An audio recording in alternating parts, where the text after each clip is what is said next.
Boa noite a todos. Vamos iniciar em alguns instantes a nossa aula de hoje. Primeiro, sejam todos bem-vindos, que vocês possam encontrar aqui hoje o que vieram buscar, que é a luz do conhecimento, enfim. Então, como eu estava avisando, a partir desse momento, nós estamos gravando a nossa aula para posterior divulgação no canal do GAEB no YouTube. E, em razão da Lei de Proteção de Dados, a Lei 13.709, de 14/8/2018, quem não desejar que sua imagem seja divulgada por essa ferramenta, eventualmente, que mantenha doravante sua câmera ou vídeo desligados. E aquele que não tiver nenhum problema, nenhum impedimento, né, o problema quanto a isso, fica à vontade para manter ou abrir a sua câmera. E assim fazendo, já estará de maneira tácita, subentendida, concordando com a divulgação de sua imagem pelo canal do GAEB no YouTube. Um outro aviso: se inscrevam em nosso canal no YouTube, deem um like em nossas transmissões, façam seus comentários abaixo da descrição do vídeo. Contamos com vocês para nos ajudar a melhorar a qualidade de nossos programas. Sigam o GAEB também no Facebook, no Instagram, para ficarem por dentro das últimas notícias. E não esqueçam de acessar também o nosso site, cujo endereço é gaeb.org.br/site. Não deixem de assistir às aulas do curso da série psicológica Joana de Ângeles de 2021, que estão no YouTube, e também o programa Psicolóquios com Joana de Ângeles, né? Porque é só vocês procurarem na lista de reprodução ou playlists, pois, com certeza, isso os ajudarão muito no entendimento de vários termos utilizados por nós durante a aula, bem como no conhecimento dos conteúdos exarados pela mentora em sua série psicológica. Agora, eu queria avisar sobre as reuniões presenciais. É isso mesmo. Nós retornamos com algumas atividades presenciais na semana passada. São elas: as palestras públicas das segundas-feiras, das 20 horas, e também o passe das crianças, às 18, 18h30, né? Se dá o primeiro passe 15 para 7 horas, e depois o último passe às 7h30. Por enquanto, ainda são passes coletivos. Nós retornamos também com as palestras de terças-feiras, às 10 horas da manhã, e também das quintas-feiras, às 15 horas. Nessas atividades, após a palestra do expositor, nós fluidificamos as águas e também a gente pede que vocês guardem essa água com vocês, ou seja, não vai existir uma mesa, por enquanto, para vocês colocarem esses frascos com água, não. Entrem no salão com a sua aguinha e, no final, terá o passe coletivo e a fluidificação das águas. Por fim, divulgamos as reuniões virtuais quinzenais, das 9h30 até as 11, 11h15, da Escola de Evangelização Espírita Infanto-Juvenil e Mancheira, por uma outra plataforma, pelo Google Meet, sob a coordenação da nossa irmã Adriana Marmori, cujos links de acesso às turmas são divulgados com antecedência nos diversos grupos de WhatsApp que já estão acostumados a recebê-los. Faremos agora, então, a nossa prece inicial. Prezados irmãos e queridas irmãs presentes, elevemos os nossos pensamentos neste momento ao mais alto, rogando a proteção de Deus, nosso Pai, de Jesus, nosso Mestre, através de seus mensageiros de luz, para todos nós, para todos aqueles que sofrem e passam por expiações e provas diante dos desafios da vida. Que possamos, na noite de hoje, encontrar aquilo que viemos buscar, que é a luz do conhecimento, as vibrações superiores, as energias salutares, a paz de espírito. Com esses pensamentos, então, declaramos por aberta a reunião de estudos virtuais da noite de hoje, rendendo graças a Deus. De imediato, repassamos a palavra para o nosso irmão Leles, que vai dar início à nossa aula de hoje. Nossa, boa noite, sejam todos muito bem-vindos, irmãos e irmãs queridos. Como Eurípides disse, estamos todos em busca do conhecimento cuja fonte que nós vamos utilizar, como já é de conhecimento de todos, são as obras da série psicológica da benfeitora Joana de Ângeles, que, por sua vez, desdobra os ensinamentos de Jesus. Então, vamos compartilhar aqui alguns poucos slides. Como já é de conhecimento de todos, nós temos como tema dos estudos de hoje equilíbrio e saúde. É o nosso quarto encontro gravado e os tópicos que serão abordados, programa de saúde e transtornos comportamentais, por mim, e na sequência, Eurípides vai abordar os outros dois temas. Então, sigamos. Bem, a benfeitora, naquele texto que foi enviado para todos nós, por e-mail, ela faz uma abordagem bastante rica, coisa que não é possível a gente apresentar tudo aqui hoje. Então, como a gente sempre diz, fazemos uma abordagem superficial, como estímulo para aqueles que ainda não leram a obra, que o façam. E o estímulo a gente procura que ele seja realmente um grande estímulo, visto que todos nós necessitamos, em quase tudo que vamos fazer, de uma boa motivação. Então, vamos lá. Preparem-se para a sua participação daqui a pouco, anotem suas perguntas, os trechos que deixarem dúvida, enfim, o que vocês quiserem vai no espaço próprio. Daqui a pouco, quando eu terminar a apresentação de poucos slides, cada um poderá participar da forma que achar melhor. Bem, então ela começa dizendo, apresentando um trecho de Paulo, o apóstolo: não vos enganeis, as más companhias corrompem os bons costumes. É a primeira epístola aos Coríntios, de Paulo, capítulo 15, versículo 33. Então, nesse início do primeiro tópico, programa de saúde, ela vai dizer que, certamente, essas más companhias ou más conversações certamente perturbam o sistema emocional. Agora, observem, o sistema emocional. Para começar, contribuindo para distúrbios variados na organização fisiopsíquica de quem as cultiva, né? Essas convivências, essa interação com más companhias, ou sendo a própria má companhia. Então, a gente, aderindo a esse tipo de conduta, de comportamento, de imediato, a gente prejudica, perturba o nosso sistema emocional, a nossa organização fisiopsíquica.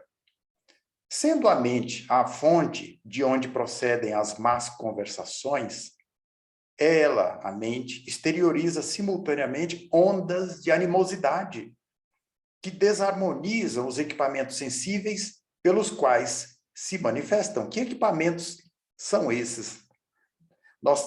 Primeiramente, a gente pode lembrar aqui dos nossos neurotransmissores, os neurônios e toda a química cerebral. Imaginem quanto prejuízo, o quanto a gente afeta negativamente todo esse equipamento, visto que o cérebro humano, o cérebro carnal, ele vai filtrar tudo que é criação mental. Então, é lógico que esse quimismo cerebral, ele vai absorver com muita dificuldade essas ondas negativas. Então, ela chama de altas cargas genéticas negativas.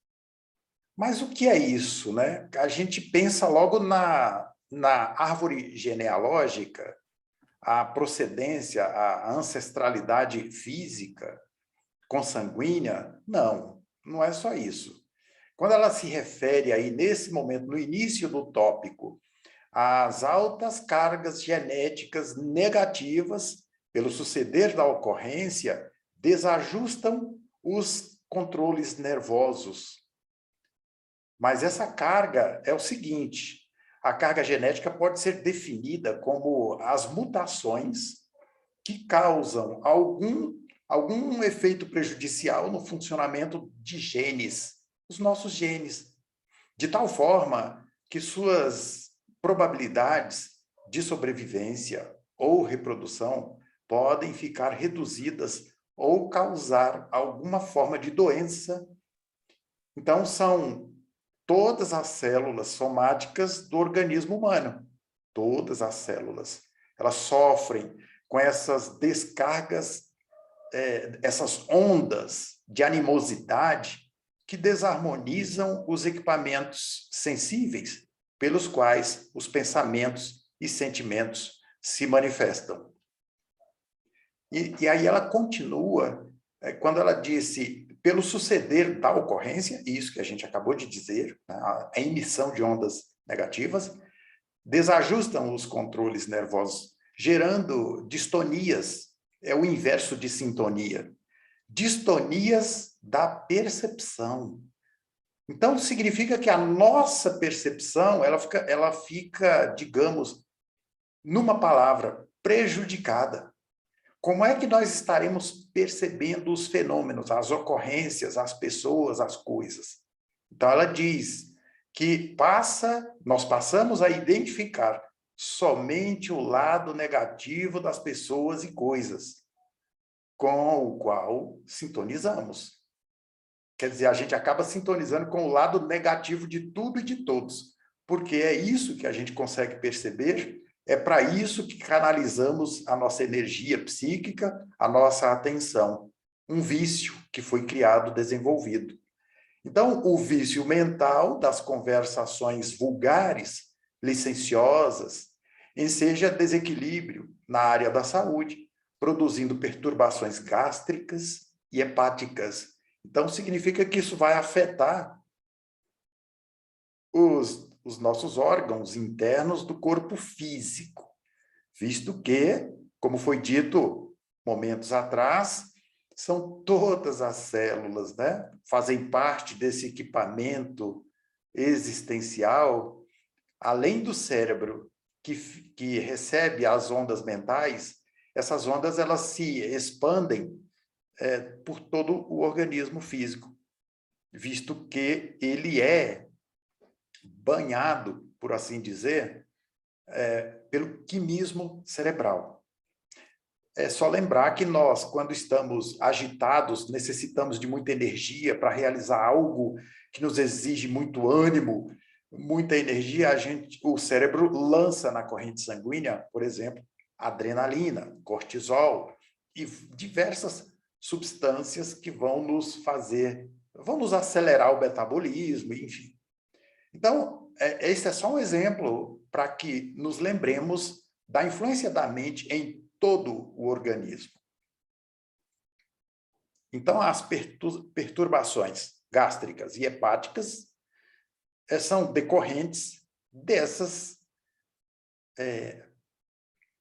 interação negativa, dessa convivência com as más companhias, más conversações, lembrando que nós também, por invigilância, podemos ser má influência para os outros.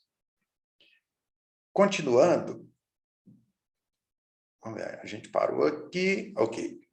Como consequência das tensões e fixações mentais, que facultam a produção irregular de substâncias componentes da digestão, bem como exagerada secreção biliar, ou seja, o fígado, a bile, né?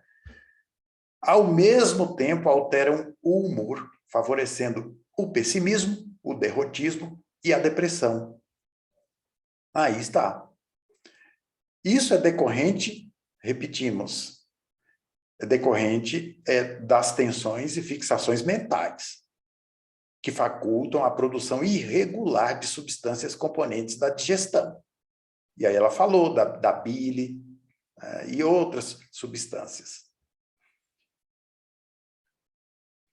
A proposta da terapia do amor restabelece como ponto de partida a preservação ético-moral do indivíduo perante si mesmo, com a consequente valorização das suas capacidades de discernimento e de ação. Discernimento sobre o que deve, os meus deveres, discernimento sobre o que deve e pode fazer, não se permitindo eleger o que agrada somente. Tem que observar prioritariamente o dever, não só aquilo que agrada. Então, ela diz, discernimento sobre o que deve e pode fazer, não se permitindo eleger o que agrada, mas não deve, ou aquilo que deve, porém, não convém executar.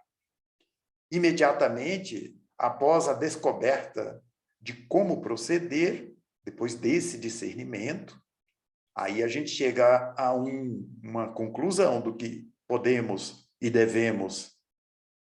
Então, passamos à atividade tranquila, sem os choques da emoção descontrolada. Posteriormente,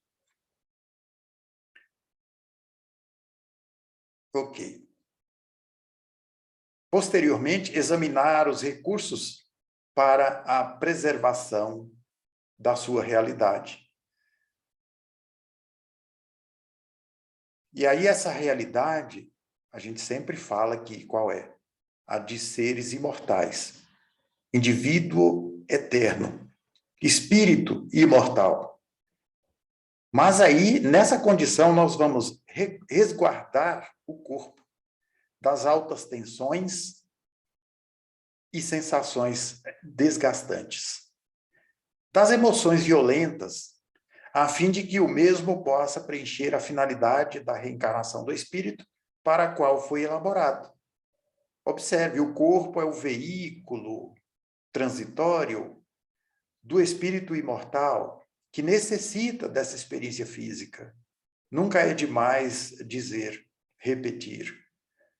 O espírito necessita da manifestação, da expressão anatômica, do corpo físico, para transitar na existência física e pôr à prova aquilo que aprendeu apenas em teoria.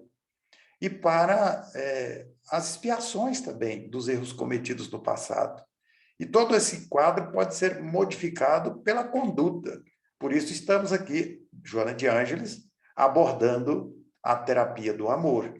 Porque, como já sabemos, o bem que se faz anula todo o mal que se fez. É meritocracia mesmo. Nesse cometimento, são relevantes os cuidados com a conduta mental e moral, poupando-se das descargas contínuas dos desejos infrenes, aqueles desejos incontidos, aqueles desejos que a gente ainda não aprendeu a conter, são infrenes ainda, superando, mesmo que a pouco e pouco, com o exercício, a insistência, e isso é exercício para a vontade. Na medida em que investimos esforço para conter um desejo antigo, que é como se fizesse parte da nossa natureza, ainda não temos condições de evitar, de não cair na tentação, mas nós vamos exercitando, vamos tentando, vamos meditando. Então ela diz, superando mesmo que a pouco e pouco os impulsos inferiores, enquanto disciplina a vontade, por meio dos exercícios de paciência e de perseverança. Então, é preciso ser paciente conosco mesmo, mas persistir, continuar tentando. Isso é ser perseverante. Descortina-se, então, nessa paisagem terapêutica, o auto-amor profundo, com objetivos amplos de estendê-lo ao próximo, esse amor, através de serviços imediatos, construindo a sociedade saudável e feliz. Ah, que eu quero um mundo melhor. Ok, esse é o caminho, né? a benfeitora está indicando o caminho. Comece por si mesmo. E daí a pouco, estendendo esse amor para a construção de uma sociedade saudável e feliz. Assim, preservar o corpo do uso de alcoólicos e das intoxicações pelo tabaco e de todas as outras drogas, né? Álcool, tabaco, são as drogas, entre aspas, lícitas, mas tem as outras, as aditivas, alucinógenas e por aí vai. E assim, evitando esses usos, essas usanças viciosas, nós vamos prolongar até a existência do corpo físico, mesmo sendo ele um veículo transitório, frágil, a gente consegue, assim, zelar por ele, fazer com que ele dure um pouco mais até. Ao mesmo tempo, evitar sobrecarregá-lo de alimentos pesados e gordurosos, de assimilação e digestão difícil, de modo a facultar-lhe reações automáticas equilibradas.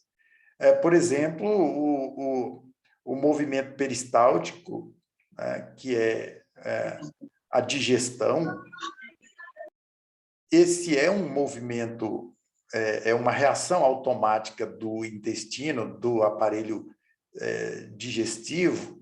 Então, ela será equilibrada, mais equilibrada ainda, com a nossa colaboração. Já passou das 18 horas, ora, eu não vou comer mais nada pesado, né?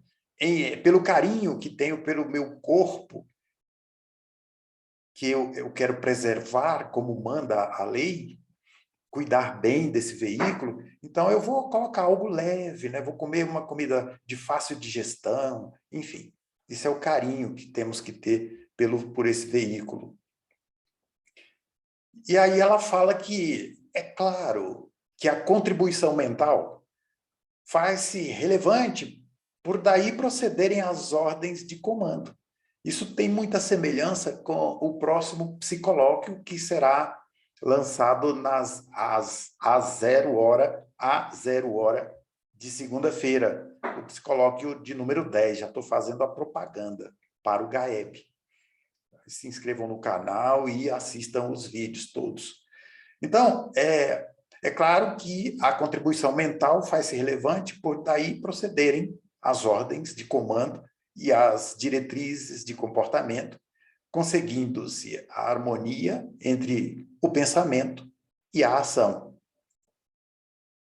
Pensar de maneira salutar é compromisso valioso para gerar otimismo e paz, iniciando o programa das ações corretas que dão nascimento aos hábitos responsáveis pela segunda natureza do ser, isto é, uma natureza interpenetrada. Observem, é como se estivéssemos superpondo uma nova natureza sobre a antiga, nossa natureza.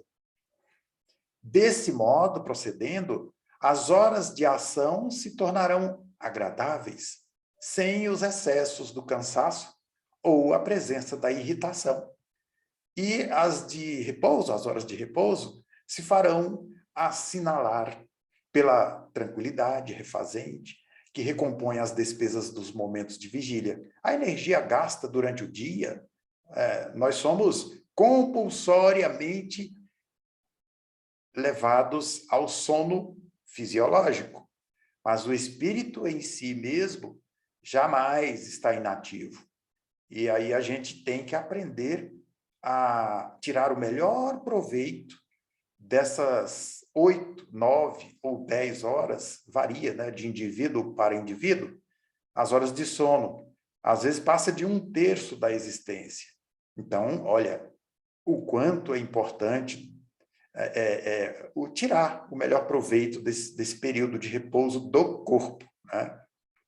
Porque nós sabemos pelas obras complementares da doutrina espírita que nós podemos participar de estudos, de cursos, de seminários, de atividades diversas no plano, na dimensão espiritual, enquanto o corpo está ali em repouso, nós vamos... E aí a gente traz lembranças salutares como diz na prece, lá no último capítulo de O Evangelho segundo o Espiritismo. A gente pede a tutela do nosso guia espiritual, nosso anjo guardião, ou nosso orientador existencial, para que ele nos conduza para essas atividades enobrecedoras que nos fazem evoluir. Assistam o próximo psicolóquio, a partir de segunda-feira, que vocês vão aprofundar um pouquinho mais nesse tópico, tá? Do aproveitamento dessas horas de sono. Tá ao contrário aqui, mas tudo bem. Nós falamos aí das ordens de comando, né? Porque nós temos algo aí na intimidade de nós mesmos, na estrutura psíquica, chamado de subconsciente. Anotem lá no capítulo 7 do livro Autodescobrimento, uma busca interior, vocês vão começar lendo o primeiro tópico, computação cerebral. O título do capítulo todo é o ser subconsciente. E o primeiro tópico, computação cerebral. Aí a gente vai entender como é possível a gente assumir o controle sobre a nossa mente. Porque, por enquanto, como diz Eckhart Tolle,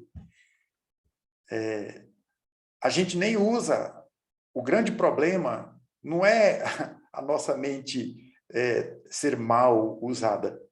O grande problema é que a gente nem usa. E pior ainda que isso, é que ela nos usa. É o que ele diz, e ele tem razão.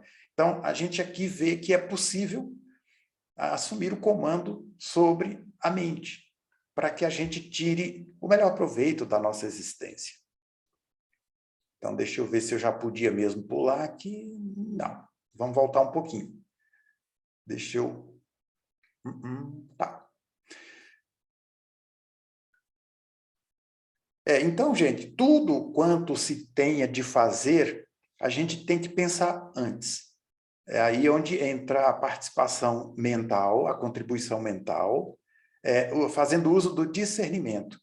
Posso e quero, mas devo. E outra hora quero e posso, mas devo. Isso é discernimento. A partir daí, a gente vai chegando a um consenso íntimo entre ego e self para fazer aquilo que achamos que tem que ser feito. Tudo quanto se tenha de fazer, pensar antes, delineando um programa cuidadoso, no qual o improviso não tenha lugar.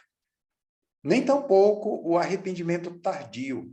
Porque arrependimento não paga dívida, né? Então, é melhor discernir antes. Quem se equipa de cuidados erra menos. Quem estabelece roteiros e segue-os acerta mais. Tal programação estatuirá a necessidade de pensar com retidão, mesmo quando as circunstâncias e pessoas sugiram outra forma imediatista e infeliz, portanto, favorecedora da consciência de culpa. Mas, né, nós já temos muita consciência de culpa e estamos aqui tentando diluí-la, então não vamos arranjar mais.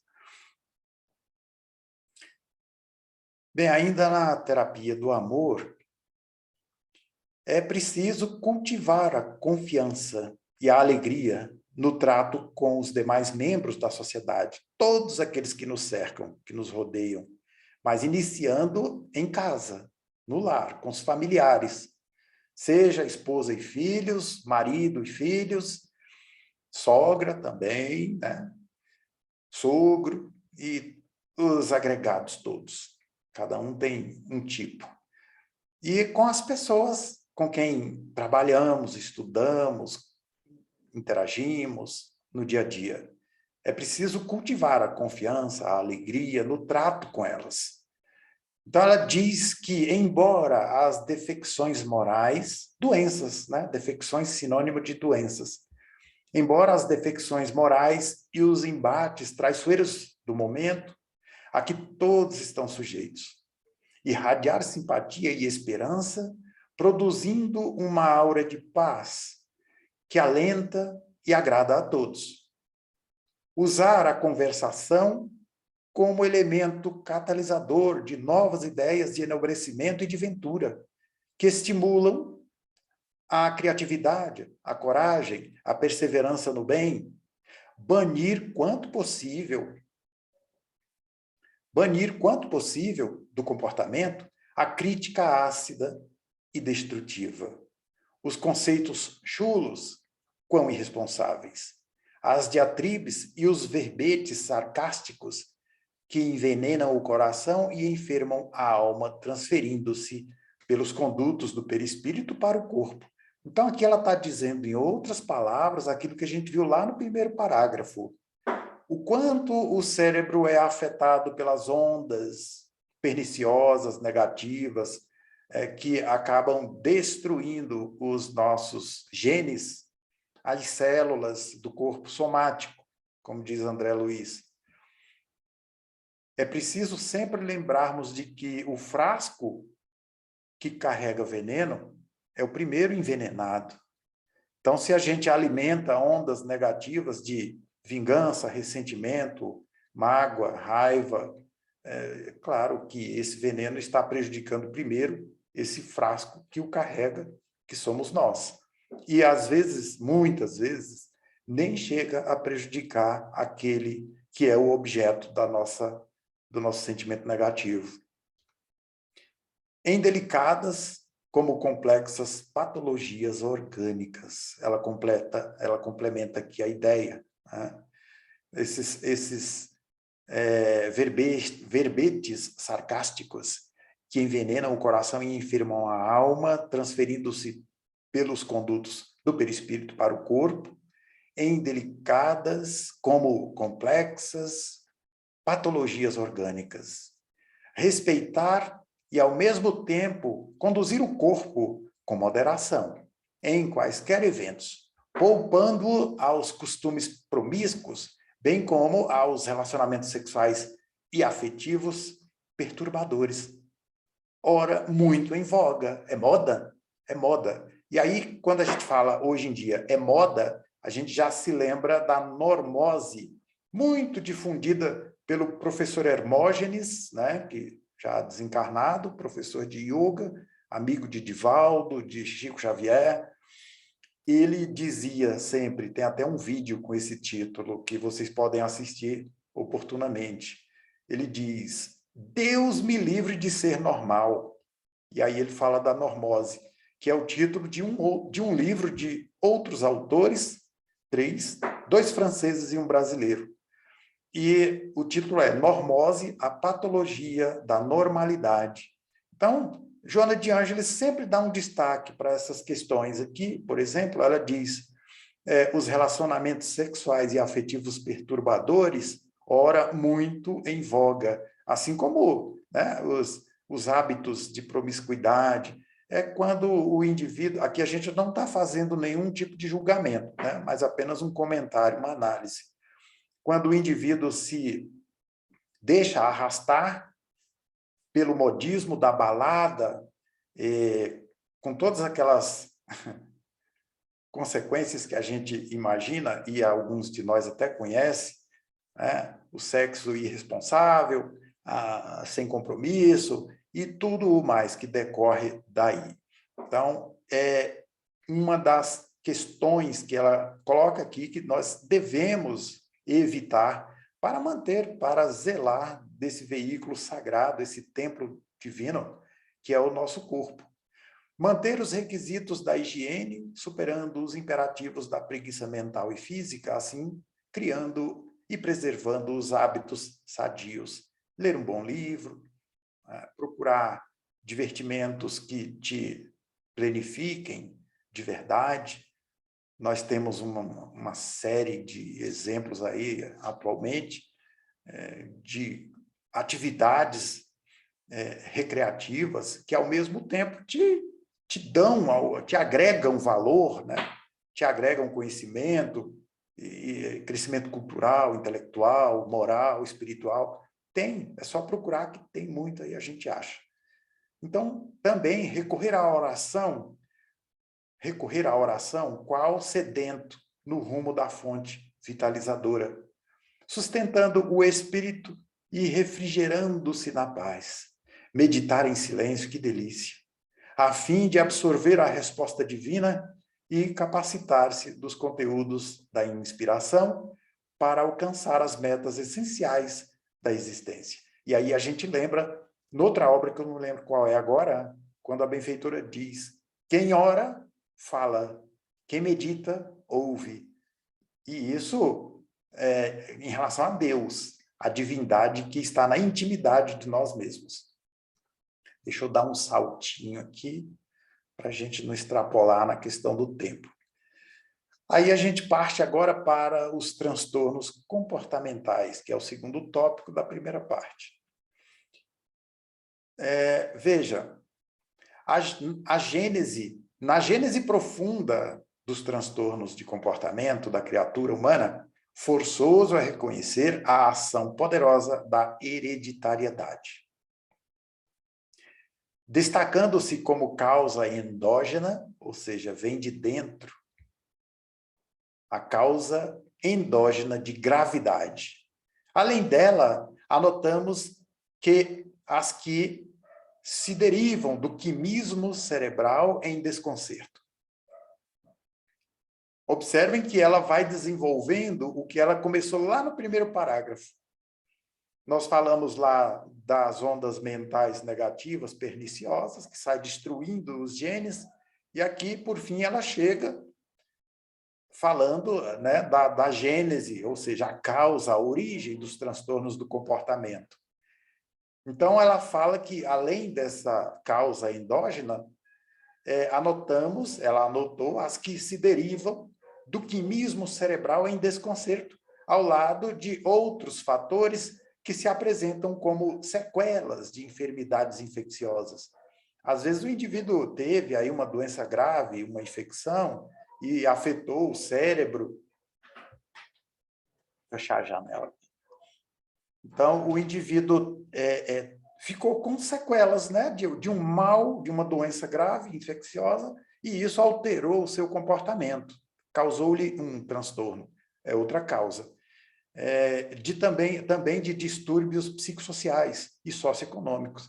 Aquele pai de família, por exemplo, que anda muito estressado, nervoso, agressivo, porque ele não consegue pagar as contas, ele não consegue manter uma boa alimentação para os seus filhos, e tudo que decorre disso. Isso é angustiante, deixa o indivíduo realmente aflito, e muitas vezes ele perde o norte. É por isso que nós devemos orar vibrando por todos os dias. Então, repetindo, distúrbios psicossociais e socioeconômicos. Do interrelacionamento social também deriva esses transtornos, de traumatismos cranianos e etc. Certamente, todos eles encontram um campo propício na fragilidade da personalidade que se desarmoniza, cedendo espaço mental a fixações negativas, obsessivo-compulsivas, fóbicas, depressivas, que se manifestam em formas neuróticas ou psiconeuróticas. E aí ela continua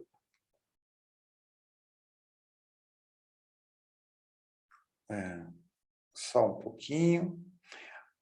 Aprofundando, porém, a sonda da pesquisa no ser, vê-lo-emos enfraquecido pelos efeitos da conduta ancestral reprochável. Ou seja, conduta ancestral reprochável é a nossa conduta de outras experiências, das existências anteriores. Quando das experiências evolutivas em reencarnações passadas. O trânsito pelas vias do progresso, onde ele evolui, passando do instinto à razão e desta à intuição. É largo esse período, né? Esse ciclo é largo, longo, decorrendo cada etapa dos logros da anterior. Então, eu sou o que fiz de mim na existência passada. Meus transtornos, minhas qualidades, minhas aptidões, enfim, tudo decorre do que pratiquei, do que realizei nas existências anteriores, em que armazenamos conhecimentos e sentimentos, os quais contribuem para a marcha ascensional, para a subida, né? ao mesmo tempo desenvolvendo-lhe as aptidões que dormem latentes no mundo íntimo. Eu gosto dessa afirmação da benfeitora. Nesse momento, ela se referiu nessa expressão, aptidões que dormem latentes no mundo íntimo. Em outros momentos, ela vai dizer as infinitas possibilidades que estão ali, na intimidade de cada um. É lindo ouvir isso, porque, de fato, se você prestar bastante atenção, verá que, ao longo dessa existência, você foi desenvolvendo aptidões que hoje você faz com os pés nas costas. Por exemplo, andar de bicicleta, nadar, caminhar, correr, dirigir, conduzir um veículo, e por aí vai, uma lista enorme de habilidades que são desenvolvidas e quantas ainda estão em estado de semente, aguardando a germinação, o solo fértil do nosso esforço, da nossa busca, não é isso? É lindo ouvir isso e é lindo, mais lindo ainda, compreender isso. Então, fadado à perfeição, na consciência está impresso o código dos deveres que lhe estabelecem as diretrizes de comportamento. Violadas essas linhas éticas, automatismos de consciência ultrajada impõem-lhe ressarcimento do que esbanjou. Recuperação do patrimônio moral malbaratado, recomeço da atividade que necessita de reeducação. Então, nós estamos sempre sendo reeducados pelos desvios que nos entregamos até o dia de ontem. Ainda sobre transtornos comportamentais, a benfeitora diz que é natural que o processo de reencarnação encontre nos genes, ou seja, na nossa composição orgânica e cromossomas, as matrizes fixadoras das necessidades de reparação da criatura, renascendo em clãs ou famílias que lhe propiciarão, pelo mapa genético, os recursos orgânicos para o desiderato ou para o objetivo. Então, por exemplo, o indivíduo que tem que combater o vício do furto, ele, normalmente, por imposição do processo didático de reeducação, ele vai renascer, reencarnar no meio de ladrões. Ele precisa pôr à prova as suas resoluções, precisa pôr à prova, precisa exercitar a sua decisão de mudança. Então, sem prova, não tem como, não é isso? É a lógica da providência divina. A lógica de Deus é diferente da nossa. Aliás, não é diferente da nossa, é diferente da lógica do ego. E o ego é uma parte de nós, né? Não somos nós. O perispírito modela o organismo de que o espírito tem necessidade. Então, a carga genética dos nossos pais, é por isso que eles não são nossos pais por acaso. Nós não nascemos numa família por acaso. Nós temos herdada deles a nossa carga genética. E muitas vezes acontece também que mesmo o indivíduo que é filho de, por exemplo, alcoólatras, ele vai ser tentado pelo vício da usança do álcool? Vai. Mas isso foi planejado, ele pediu, está no projeto existencial dele, está no planejamento existencial. Ele tem que resistir, ele tem que superar essa tendência, que é da maioria, né? Infelizmente. Então, muita gente tem, mesmo sendo filho de pessoas alcoólatras, ele não desenvolve o vício. Eu mesmo conheço pelo menos um caso, e não desenvolve o hábito. E outros já seguem o exemplo dos pais. Então, assim, uns sucumbem, outros saem exitosos. E aí o perispírito, a gente já viu nas obras de André Luiz, que por uma questão de magnetismo, de acordo com as suas necessidades evolutivas, o indivíduo atrai aquele espermatozoide o mais adequado, o mais apropriado para a formação do seu corpo e ajuda-o a chegar e penetrar o óvulo. E aí forma-se o zigoto. A partir daí ele fica tranquilo esperando a formação do corpo que ele necessita. Minha gente, vamos seguir. A benfeitora diz aí, considerando-se o transtorno psíquico como de procedência do ser profundo, deve-se examinar o comportamento das pessoas que lhe foram vítimas, que se lhe fizeram corifeus ou participaram das veleidades nefastas, e teremos um quadro obsessivo. Olha aí onde entra a obsessão. Derivado daquelas mentes em desalinho, interagindo sobre a consciência culpada do reencarnado. Então, a gente vê e relembra o que a gente já viu em outras obras, em outros cursos, no estudo das obras básicas do Espiritismo, que versam sobre obsessão. Nós temos 3 tipos: obsessão simples, a fascinação, que é a segunda, e a terceira, mais grave, é subjugação. São graduais, né? Assim, eu falei na ordem de gravidade. A menos grave é a simples, a interferência de uma outra mente nos levando a aquilo que já temos tendência de fazer.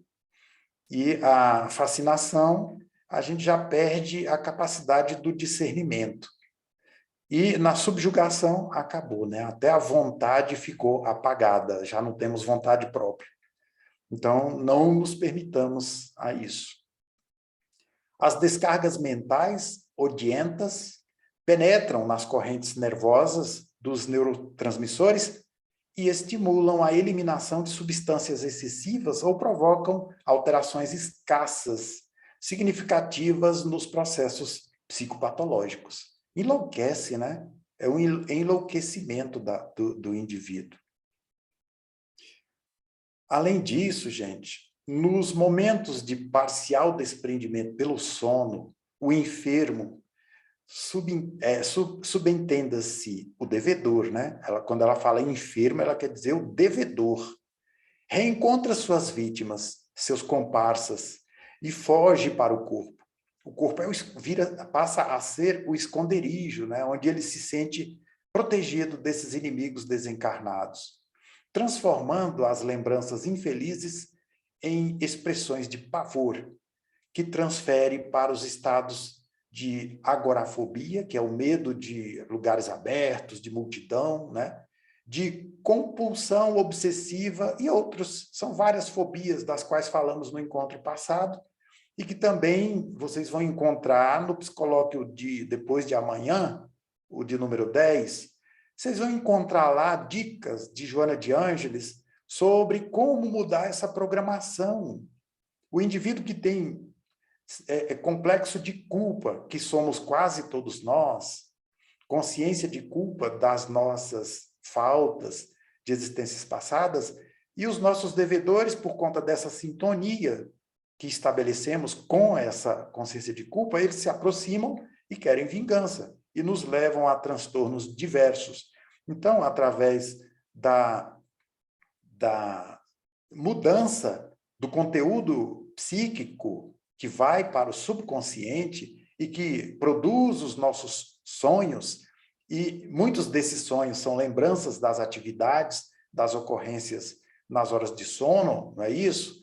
Então, a gente acorda apavorado, a gente tem um dia péssimo porque esquecemos da prece, esquecemos de chamar pelo nosso amigo guia espiritual, e não pedimos a proteção, e como os espíritos benévolos, eles não violam o livre-arbítrio, mas os espíritos inferiores, eles não têm escrúpulos, eles invadem, né? Já os bons espíritos, se a gente não chamar, eles não vão violar o livre-arbítrio. É bom sempre lembrar disso. Então, minha gente, nós vamos parando por aqui para não extrapolar muito na questão do tempo e abrimos o espaço para que vocês possam falar, se manifestar. Boa noite a todos. Boa noite, meus irmãos. Lelis, boa noite. Boa noite, Eurípides. Boa noite, Davi. Vemos que essa situação nós vivenciamos corriqueiramente, né?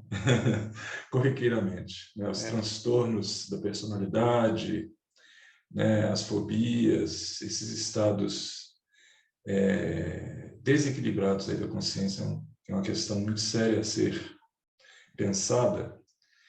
E parece que existe, quando a gente busca, é interessante assim, viu, Lelis, meus irmãos e irmãs, quando a gente busca realmente esse caminho para iluminação interior, parece que os problemas do lado de fora ficam maiores.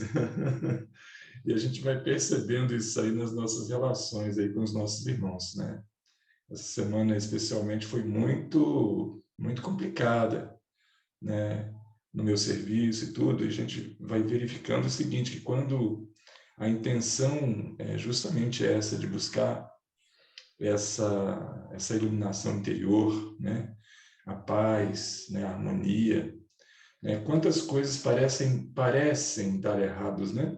Darem erradas, mas mesmo assim, creio que a condição realmente é darmos continuidade a esse caminho, nessa jornada, né? As tempestades virão e passarão, né? Então, temos que realmente dar continuidade, e o curso realmente coloca essas questões aí para a gente, para que a gente siga adiante. Tá? Repasso a palavra aí, Lelis. Obrigado. Obrigado, Davi. Eu gostaria de fazer um comentário sobre o que o irmão Davi colocou, Lelis. Assim, eu já percebi que na minha própria experiência, esse tempo intempestuoso é momentâneo, se a gente persiste, né? Ele passa logo, que eu acho assim, que é um lenitivo, porque, e se a gente for observar quanta dica a gente tem, quanto fortalecimento, né, desde o Evangelho até as obras subsidiárias do Espiritismo, né, as obras básicas, como a gente se fortalece. É só uma lembrança para ele, que é intenso, mas logo passa. E isso, assim, por experiência própria, né? Eu já vivenciei, porque eu acredito que quando a gente abre esse campo, né, de mudança de atitude, a gente ao mexer com os nossos obsessores, essa energia fica muito tumultuada, mas de pensar também que eles serão grandes beneficiados também. E que a gente está aqui como irmãos, né, unidos para apoiar todos, né, nesse processo. Isso. Valeu, Carmen. Quem mais? Vocês estão tímidos hoje ou tímidas? Cadê a Mariane? Cadê Estou aqui. E foi ótimo, Davi e Carmen falarem, porque eu me senti muito contemplada, porque essa semana eu cheguei a me sentir assim, meu Deus, por que que eu não estou no efeito manada? Por que que eu me atrevi a ser melhor? Tamanho é a carga, né? Que a gente às vezes apercebe. Eu não sei se é a ótica que a gente vai tendo das coisas, vai refinando, eu não sei o que é, mas essa semana não foi uma semana fácil também para mim. E hoje a gente retomou as atividades presenciais no Lamana, né? E aí eu fiquei analisando assim o quanto que a gente precisa do coletivo para tudo, né? A gente precisa, às vezes, o processo de construção do conhecimento, seja em qual área for, quando a gente está mais próximo das pessoas, quando a gente tem essa oportunidade de partilha, e aqui eu não estou falando de proximidade física, não, só, eu estou falando de proximidade espiritual, vibratória, essa que a gente consegue sentir, embora cada um esteja na sua casa, no seu espaço. Então, eu assisti o filme que vocês indicaram, assisti no domingo, e agradeço ao Lelis e à Carmen de terem falado, tipo assim, vamos insistir para assistir, porque inicialmente eu estava achando nada a ver. Eu falei, gente, que filme é esse que eu estou assistindo? Depois, eu obtive tantas respostas é um filme para a gente assistir em diversos momentos da vida da gente. Fazendo anotações, estudando, Exato, porque ele é muito rico mesmo. É muito rico mesmo. Eu me vi em várias situações. Eu me vi como aquele que se revolta em função de situações que passou e que fez uma escolha para homenagear o outro, para celebrar o outro, achando que estava sendo fiel, né? Eu me vi enquanto a filha que desaponta, mas a mãe também que sufoca. Então, tem muita coisa que eu percebo que esse diálogo, e aí eu volto a falar desse diálogo de Deus conosco, através de todo mundo, uns dialogando com os outros, trazendo formas de aprendizado, e o quanto que a gente tem que ter zelo por esses cuidados, porque muitas vezes os ambientes que estão desgastados, as famílias que estão nesses enfrentamentos, elas vão reproduzindo padrões de comportamento, de conduta que ultrapassam gerações, né? Então, eu convivi com a família onde a mãe, colega de trabalho minha, cometeu suicídio, as 3 filhas já tinham tentativa de suicídio e se relacionavam afetivamente, enquanto adultas, com pessoas também que tinham essa postura. Mas a energia de convivência teve que ser triada. Hoje as meninas já estão em outra situação, já conseguem buscar outras alternativas.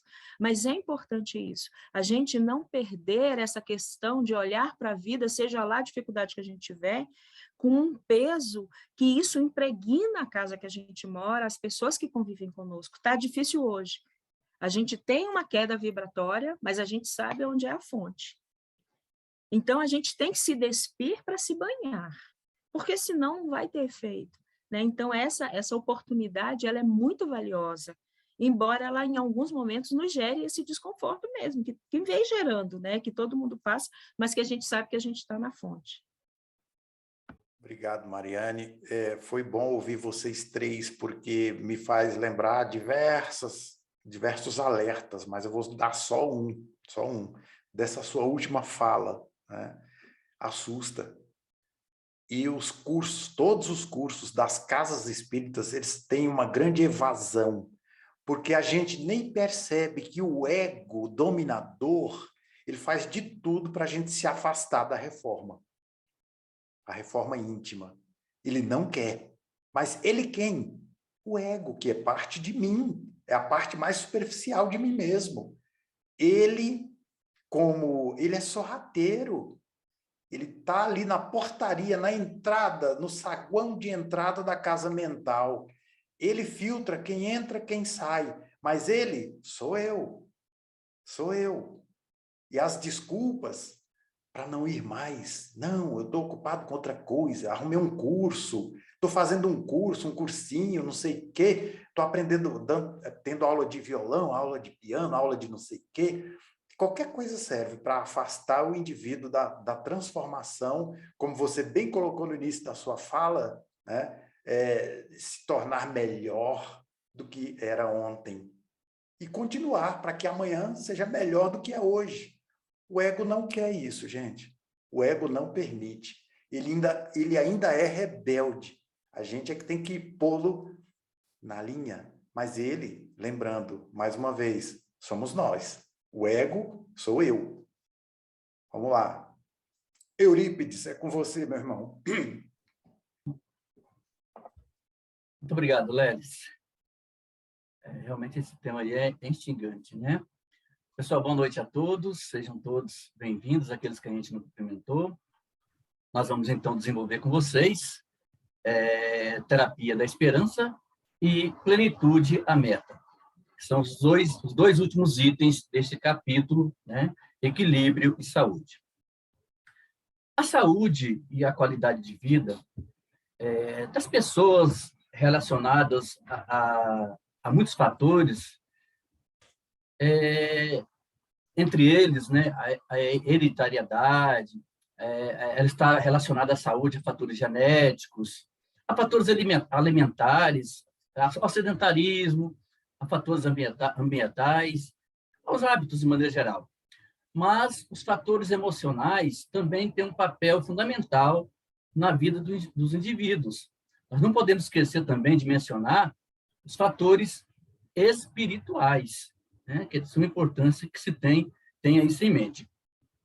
Diante de tantas evidências, a esperança tem se destacado como um apoio fundamental e estímulo do processo de cura e de conquista da felicidade de cada um de nós. Hoje, a esperança é considerada como eficaz terapia no tratamento contra a depressão, a ansiedade e outras doenças do corpo. Mas o que é esperança? O que é a esperança? É uma crença emocional na possibilidade de ter resultados positivos relacionados a eventos e circunstâncias da vida pessoal. Está relacionada a uma expectativa positiva, ao ato de confiança em algo ou alguém. É uma das 3 virtudes cristãs: fé, esperança e caridade, sendo a esperança a grande consoladora que dá suporte às relações humanas. Isto posto, vou compartilhar com vocês alguns slides que vão nos subsidiar no desenvolvimento desses 2 itens. Então, Joana de Ângeles, no livro Autodescobrimento, Uma Busca Interior, no capítulo 6º, irá nos dizer o seguinte: o predomínio do ego nos relacionamentos humanos responde pelas incessantes frustrações e desequilíbrios outros que assinalam a criatura humana. O predomínio do ego sobre o self, o espírito eterno que sou, estabelece parâmetros para situar a felicidade dentro de limites individualistas e falsos, às vezes, nos quais se expressam o quê? Sentimentos desordenados e instáveis, que agradam aquele que assim procede, desde que submetendo os demais ao seu desejo, à sua vontade. Não se trata, caros irmãos, essa postura como de felicidade, mas de inarmonia pessoal, de desequilíbrio prejudicial à saúde. O ego exerce predominância no seu comportamento e preconcebe fantasias, né? Coisas reais, difíceis de se concretizar, que projeta no espelho da sua imaginação.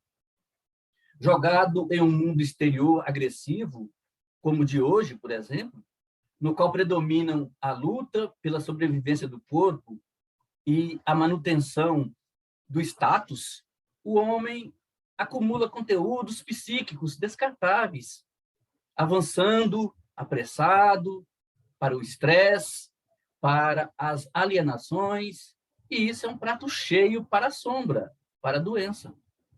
Por isso, a ação da esperança, emocionalmente, produz um sentimento de consolo, de tranquilidade, de segurança.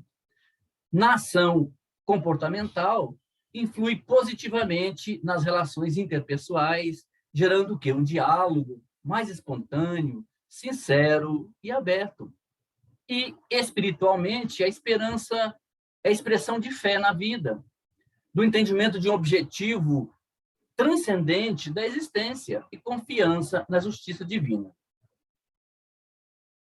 Joana ainda diz, nesse texto, sem a correspondente consciência lúcida em torno dos objetivos da existência carnal, um indivíduo que assim age, gente, de forma egóica, ele faz-se vítima da personalidade enfermiça, a que se acostumou como método de triunfo sobre os seus cometimentos. Daí a necessidade de quê? De agirmos sempre conforme a consciência lúcida, a fim de não cairmos em conflito, perdendo a serenidade. Entendemos que a aquisição dessa consciência lúcida é paulatina, é pouco a pouco, que exigirá de nós esforços ingentes e disposição, além da vontade ativa. Por isso, estudemo-nos e amemo-nos, elegendo o melhor, o duradouro, para os nossos dias, e nunca recuemos diante das adversidades. Os problemas existem para serem vencidos. Diante dos nossos erros, arrependamo-nos antes que a culpa nos perturbe. Refaçamos os equívocos da nossa jornada, da reencarnação, e reconquistemos a serenidade, pois sem ela, gente, experimentaremos sofrimentos que poderíamos evitar e que nos impedem o avanço. Serenidade é vida.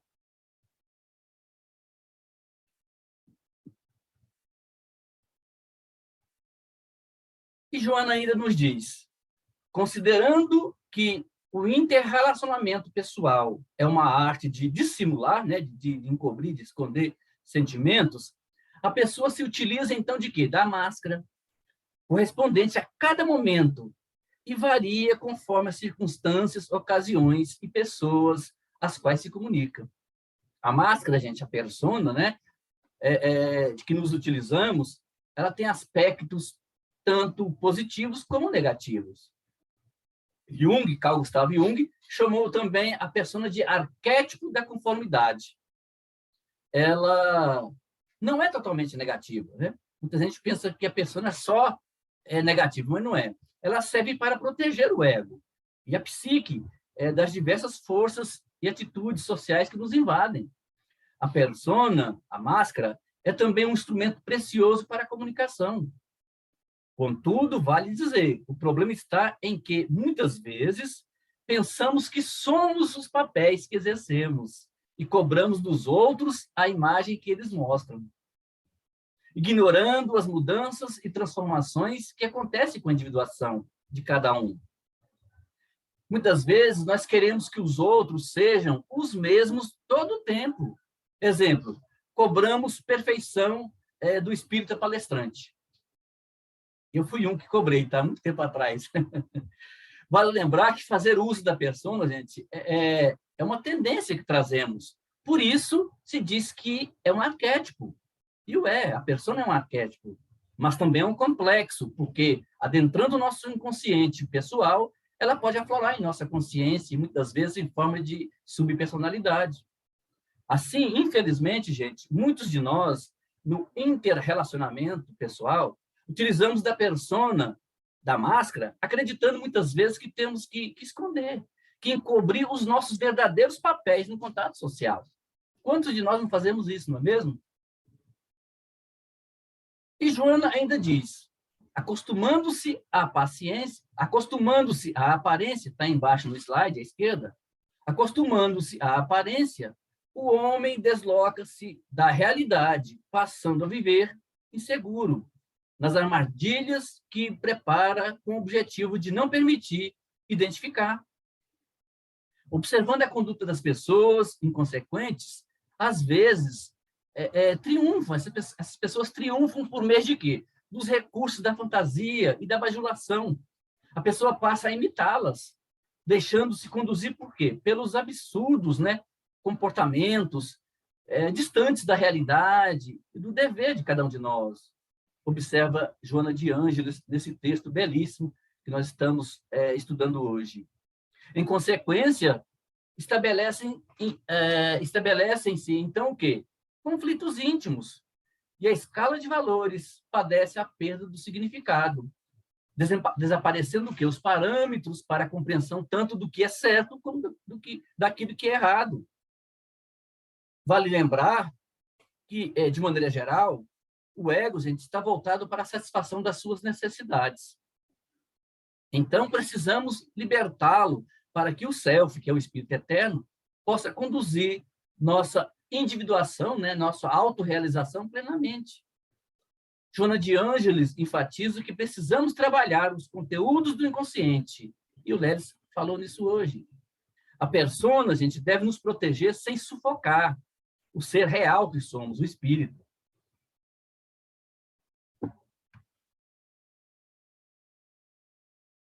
E Joana de Ângeles, ainda nesse capítulo 6, irá nos dizer: indispensável que o self predomine desperto no indivíduo. É claro que contribuindo para a sua realização, segurança e plenitude. Quanto maior for a conscientização do self, mais fáceis se nos tornam o quê? Os avanços no desdobramento dos inimagináveis tesouros de conhecimentos, de belezas e harmonias que estão adormecidos nos nossos refolhos mais delicados e profundos, adormecidos no nosso inconsciente. Assim, as dificuldades e os impedimentos os tormentos e as perturbações, os transtornos e os limites normais que nos caracterizam, lentamente devem ser o quê? Trabalhados e corrigidos. E corrigidos o quê? Essas imperfeições, essas nossas imperfeições, de forma que possamos alcançar a meta, que é o quê? A plenitude. Embora a maioria expressiva de indivíduos prefira o jogo das personalidades, não é possível, gente, ignorar a prevalência do sofrimento disso decorrente. Joana de Ângeles dedicou todo um livro, o terceiro livro da série psicológica, né, Plenitude, uma série de 16 livros, o terceiro livro, Plenitude, que trata basicamente do sofrimento, da origem do sofrimento, das causas do sofrimento e dos meios que nós temos que utilizar para nos libertar do sofrimento. Então, muitos se negam à verdade, muitos recusam o autoencontro, muitos fogem do despertar dos valores que se acham adormecidos, e o que acontece? Eles sucumbem. Lembremos que a quarta parte do Livro dos Espíritos nos fala das esperanças e consolações, capítulo onde se entende a verdadeira justiça divina, baseada em quê? Baseada no amor e na misericórdia de Deus. Com o entendimento espírita, tudo na vida ganha um sentido. Os sofrimentos, as dificuldades, as doenças, as perdas, as diferenças sociais, culturais e econômicas. Allan Kardec dedicou todo um capítulo, o capítulo 5 de O Evangelho segundo o Espiritismo, Bem-aventurados os aflitos, que, por sinal, é o maior capítulo da obra, tratando desse assunto, onde vamos encontrar as causas do sofrimento, das aflições em vidas transatas, como aquelas causas também da vida atual. Também é importante que se diga que as alegrias, os prazeres, a felicidade, os objetivos, as relações humanas, a partir do momento que nós nos predispomos a mudar, ganham um novo olhar em nossas vidas. Joana de Ângeles, gente, faz uma narração desse capítulo, vocês que leram devem se lembrar nesse momento.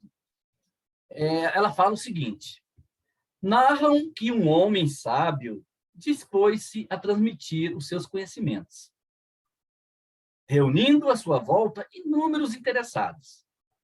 À medida que as aulas se sucediam, decrescia o número dos candidatos ao aprendizado, ao ponto de que, em pouco tempo, havia ficado apenas um. Disse-lhe, então, o mestre: somente prosseguirei se houver um número maior de discípulos. Interessado em aprender, o candidato recolheu aos desertores e instou para que voltassem, o que redundou em total fracasso. Ele meditou longamente e tomou a decisão de levar à aula vários manequins vestidos que conseguiu em uma casa comercial. Colocou-os na sala e convidou o mestre para retornar às lições. Surpreso, ele respondeu: todos esses bonecos são incapazes de entender-me, são apenas bonecos. O discípulo redarguiu: isso mesmo. Imperturbavelmente, ele redarguiu: isso mesmo. Né? Eles representam aqueles que se foram e que, mesmo quando aqui estavam, eram mortos, sem interesse. As vossas aulas eram-lhes muito profundas e eles não as queriam, mas eu estou interessado nelas, apenas eu. Sensibilizado, o sábio dele fez o aprendizado, o aprendiz ideal, que se lhe tornou o continuador das experiências. Arremata Joana de Ângeles dizendo que o mesmo acontece, gente, nos palcos da sociedade odierna, atual, de alguma forma geradora de quê? De distúrbios psicológicos no comportamento dos atores, que somos nós, que se apresentam nos dramas, nas tragédias, nas comédias, do cotidiano. E essas ocorrências tornam-se tão predominantes que somente os caracteres fortes conseguem aprofundar a busca da sua realidade, descobrindo-se, autoencontrando-se. Portanto, caros irmãos e queridas irmãs, quantos de nós não enfrentamos isso? Preocupados que estamos, decididos que estamos em trabalhar a nossa reforma íntima, o autoencontro, o volver para nós mesmos, mesmo na família, ou no ambiente onde estamos inseridos, vamos encontrar muitas resistências, muitas críticas, mas com o conhecimento de causa, com os conhecimentos que a doutrina espírita nos outorga, que Joana de Ângeles nos dá, vamos, intimorato, seguir adiante, sabendo que isso é para o nosso próprio bem, pois levaremos conosco para o plano espiritual apenas os bens intelectuais, os bens morais e os bens espirituais.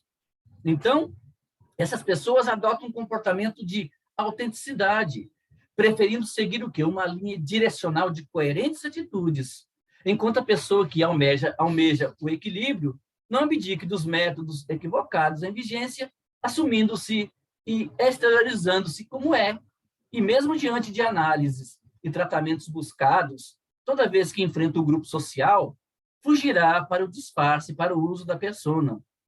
Isso acontece muito. Quantas pessoas que no ambiente é uma pessoa, né, age de uma forma, normalmente no ambiente religioso, em outros locais, por exemplo, no trabalho, diante dos problemas que se lhe aparecem, da coletividade, dos colegas, do seu chefe, dos subalternos, age diferentemente, se apega às vezes em personas que não correspondem à realidade do seu ser.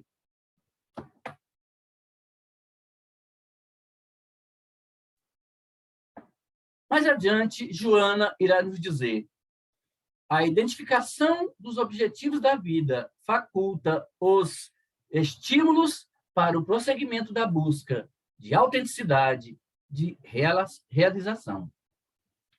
Diante dessa afirmativa da nobre mentora, o indivíduo sabe que o corpo é indumentária transitória e, com esse conhecimento, divisa, enxerga, compreende o futuro, para o qual segue com firmeza.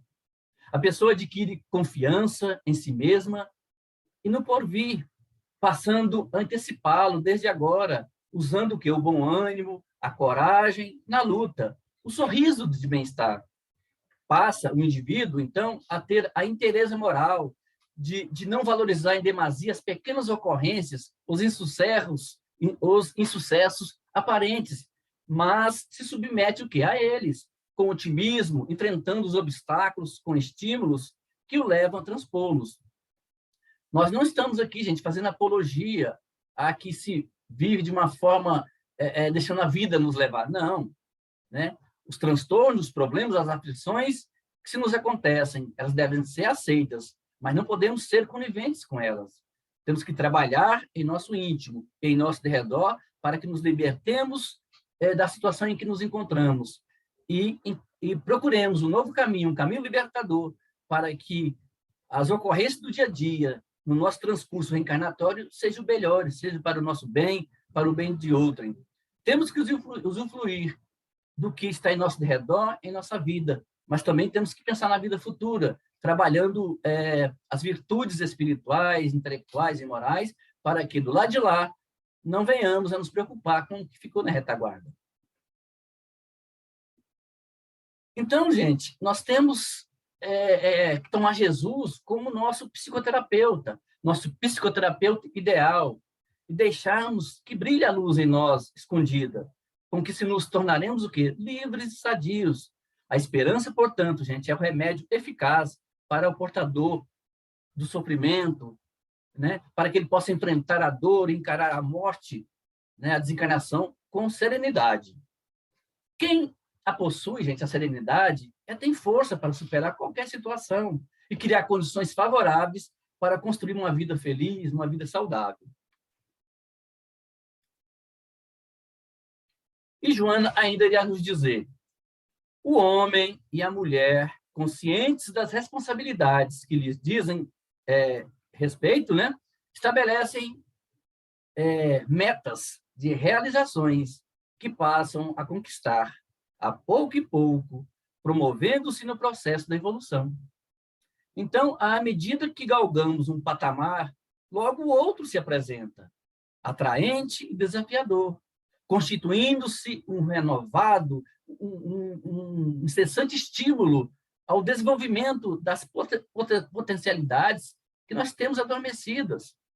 A nobre mentora Joana de Ângeles patenteia nesse texto que, em razão disso, apresentam-se-nos o quê? Apresentam-se-nos metas do quê? Educacionais, metas familiares, metas sociais, econômicas, artísticas e também espirituais. E esse elenco de aspirações compõe o quadro das conquistas a serem logradas por todos nós, mediante o desempenho lúcido de cada meta, superando os impedimentos que surgem no caminho, com racionalidade, com equilíbrio. Atentemos para o fato, gente, de que qualquer ascensão exige esforço. Nada cai para nós de mão beijada, não. Allan Kardec dedica todo um capítulo no Evangelho segundo o Espiritismo, no capítulo 25, Buscai e achareis, que é o ajuda-te a ti mesmo, que o Senhor te ajudará, a lei do trabalho. Então, exige esforço. Assim como toda mudança propõe o quê? Ampliação ou renovação de paradigma, né? De modelo, de padrão pré-estabelecido, um arquétipo, vamos dizer assim. Então, as grandes conquistas da humanidade firmaram-se mediante a superação dos paradigmas, então vigentes na época, fixando-se pelos valores de que se constituíram com caráter proporcionador do progresso. Compreendamos que em cada nova encarnação, a partir das vivências, das experiências que nós vamos tendo na educação, com os pais, no mundo externo, vai se aprimorando. E o self, esse arquétipo que comanda a psique, vai se atualizando. E aí, nessa atualização, a cada nova encarnação, nós somos melhores do que éramos antes, por conta do aprimoramento que o self também vai sofrendo. A cada encarnação, eu atualizo o meu self, eu o aprimoro, eu o recheio com novas experiências, e conseguinte, é claro, dar-se-á daí o aprimoramento do ser, do self, do ser real. Joana explica que a mudança de um paradigma aceito por outro, desconhecido, produz reações que equivalem ao prazer de preservar os valores estabelecidos nos moldes em que se apresentam. De um lado, a reação procede da acomodação dos que se beneficiam deles, e do outro, do esforço que propõe para a renovação, alterando a paisagem emocional e cultural retrógrada, né? Que tem de permanecer. Muitos de nós somos ainda apegados a paradigmas arcaicos e carcomidos, aqueles que não se usam mais. O mundo mudou, nós temos que acompanhar o mundo. Houve novas descobertas. Então, essa mudança que se faz com frequência, notada ou não, são as metas da sociedade progressista que se operam por força das próprias conquistas. É notório que o conhecimento, a cultura e as conquistas tecnológicas da humanidade, mormente nesse início de século XXI, têm aumentado, constituindo-se um imperativo para toda criatura, para todos nós, acompanhar e assimilar as nossas informações, os novos paradigmas. E hoje, gente, tudo é para ontem, né? Essa sociedade líquida, conforme afirmava Bauman, é para ontem. Os jovens de hoje, as pessoas de hoje querem tudo para agora. Tudo é feito muito rápido. Então, nós temos também que participar, às vezes, dessa sociedade tão rápida. Então, ocorre que o homem e a mulher, se não renovem e não se adaptem ao processo da evolução nos dias que correm, ficarão ultrapassados, permanecendo o quê? Obsoletos. E isso não sou eu que estou falando, é a Joana Chiazara, nesse texto básico que nós distribuímos para vocês. Então, nós não podemos ficar para trás, nós não podemos ficar apegados em paradigmas que já estão ultrapassados, né? O mundo mudou de uma forma célere, muito rápida. E nós, principalmente aqueles que têm filhos, têm que acompanhar essa mudança para que não haja o conflito de gerações, né? Para que realmente continue o diálogo entre pai e filho, entre mãe e filho. Faz-se necessário, portanto, gente, para todos nós, no contexto atual, a coragem, no contínuo desafio da evolução, periodicamente atualizarmos-nos, requalificarmos-nos. É importante, gente, que a gente se qualifique, se requalifique, né? Joana fala até que façamos uma reciclagem, né? Reconheçamos-nos, muitas vezes, ultrapassados no contexto da sociedade contemporânea. Então, as metas humanas, enfatiza Joana de Ângeles, por isso mesmo, devem apresentar-se multifacetadas, ou seja, com muitas faces variadas, para que as realizações morais, metas relevantes, evitem a desumanização, a robotização do ser. Não podemos esquecer, não podemos olvidar também que a criatura humana necessita da adequação de suas metas aos valores espirituais que ultrapassam os limites e barreiras corporais, ajudando-nos, né, a encontrar, a ir de encontro a essa consciência transcendental. Num primeiro momento, como é natural, as metas educacionais formarão o ser, né, da criatura humana, um cabedal de conhecimento muito grande. As familiares ensejarão o quê? A aprendizagem no laboratório doméstico, que é de suma importância, porque a nossa educação começa no berço doméstico, começa no lar. Desenvolvendo o quê? Os sentimentos do amor, do interrelacionamento pessoal. E as sociais ampliarão o nosso ciclo da afetividade, favorecendo-nos o crescimento em grupo. As econômicas fomentarão o quê? O equilíbrio financeiro e a harmonia entre as pessoas. As artísticas, por sua vez, contribuirão para o belo, para o estético, né? Para o ideal. Mas as metas espirituais, essas metas coroarão a todos nós de realizações, né, nesse processo evolutivo onde estamos inseridos, levando-nos a quê? À plenitude. Motivemos-nos, portanto, gente, para que não caiamos no pessimismo, na frustração de uma reencarnação mal aproveitada.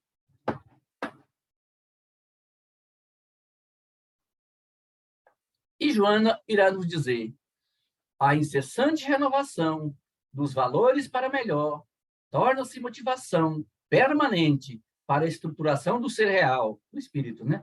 Profundo, vitorioso sobre si mesmo. As metas humanas imediatas são estimuladoras para a existência terrestre.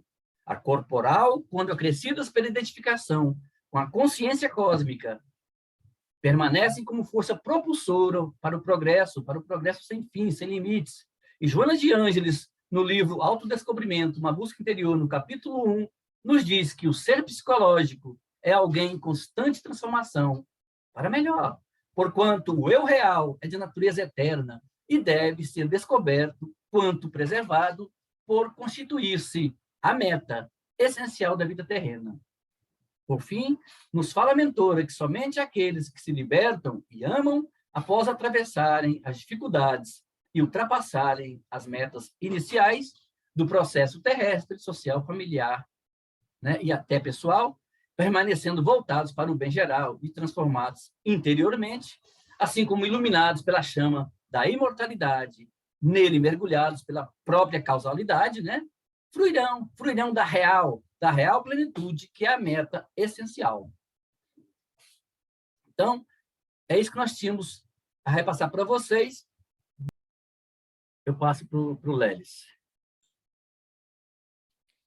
A participação de todos tem sido bem interessante, né? Isso nos gratifica, porque a gente empreende um esforço feliz, né, para trazer esse material bem organizado, para a gente poder aprender juntos, e tem sido muito proveitoso. A gente agradece por isso. A última fala aqui no chat do Zé Wilson: não podemos esquecer que estamos em um planeta de provas e expiações. Quem de nós que poderíamos considerar-nos espíritos superiores? Nós, em sua grande maioria, somos espíritos endividados, herdeiros de nós mesmos, aprisionados pelo passado delituoso. Eu não podia deixar de, antes da nossa prece, ler essa assertiva do Zé Wilson, que vem coroar a fala de cada um de vocês, né? Que todos participaram muito bem, a gente mais uma vez agradece.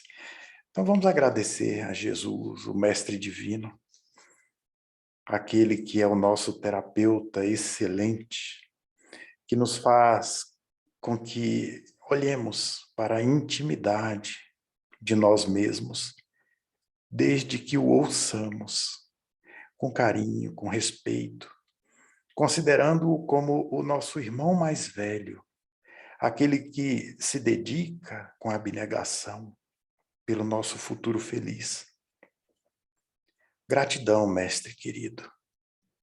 Mas nós ainda não podemos, devido à nossa inferioridade, agradecer sem pedir. Então nós vimos também pedir pelos nossos irmãos aflitos, por diversos motivos. Neste planeta de dor, provas e expiações, temos muitos aflitos. E rogamos, Senhor, por eles, pelos doentes do corpo e da alma.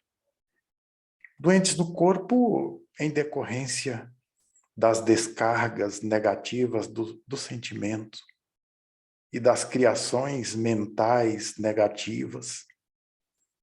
Rogamos também pelos nossos irmãos vítimas da guerra, do egoísmo que ainda governa esse planeta.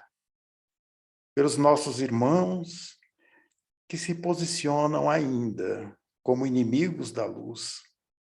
E por fim, Mestre Divino, por aqueles que podemos promover o bem geral, começando pela intimidade de nós próprios, e ainda não o fazemos.